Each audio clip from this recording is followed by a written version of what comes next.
Magnetic field में जब कोई चार्ज्ड पार्टिकल घुसता है तो उसका क्या होता है, चलिए जानते हैं।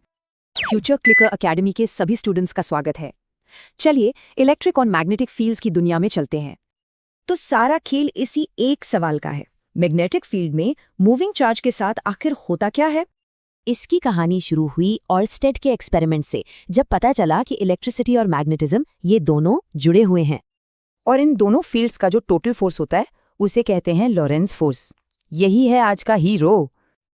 अब इंटरेस्टिंग बात यह है कि इस फोर्स के दो हिस्से होते हैं, एक इलेक्ट्रिक और दूसरा मैग्नेटिक। आज की हमारी चर्चा सिर्फ मैग्नेटिक फोर्स पर ही फोकस करेगी, तो चलिए इसे समझते हैं।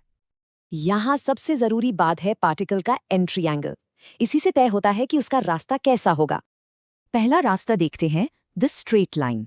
आखिर ये कब और कैसे बनता है?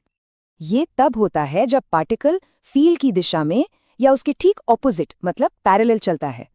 मैथ्स के हिसाब से साइन 0 और साइन 180 दोनों 0 होते हैं, तो फोर्स भी 0 हो गया। और जब कोई फोर्स ही नहीं तो पार्टिकल सीधा चलता जाएगा, वेलोसिटी में कोई चेंज नहीं आएगा। अब आते हैं दूसरे रास्ते पर, द परफेक्ट सर्कल। सोचिए पार्टिकल राइट एंगल पर एंटर करे तो, यानी वेलोसिटी और मैग्नेटिक फील्ड के बीच का एंगल है ठीक 90 डिग्री, एकदम परपेंडिकुलर। इस एंगल पे मैग्नेटिक फोर्स मैक्सिमम होता है और हमेशा वेलोसिटी के परपेंडिकुलर लगता है।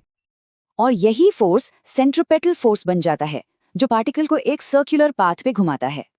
और अब तीसरा और सबसे मजेदार रास्ता, द हेलिकल स्पाइरल। ये कैसे बनता है? यहाँ वेलोसिटी के दो कंपोनेंट्स बन जाते हैं, एक आगे ले जाता है, दूसरा गोल घुमाता है। तो जब फॉरवर्ड मोशन और सर्कुलर मोशन मिल जाए तो बनता है एक हीलिक्स, यानी एक स्पाइरिंग।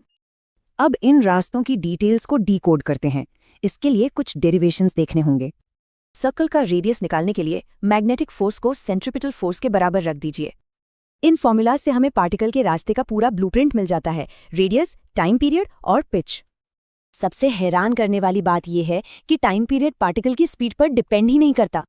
तो देखा, पार्टिकल का एंट्री एंगल ही उसकी किस्मत तय करता है, लाइन, सर्कल या स्पाइरल। जरा सोचिए, अगर हम एक पार्टिकल को कंट्रोल कर सकते हैं तो हम और क्या क्या कर सकते हैं।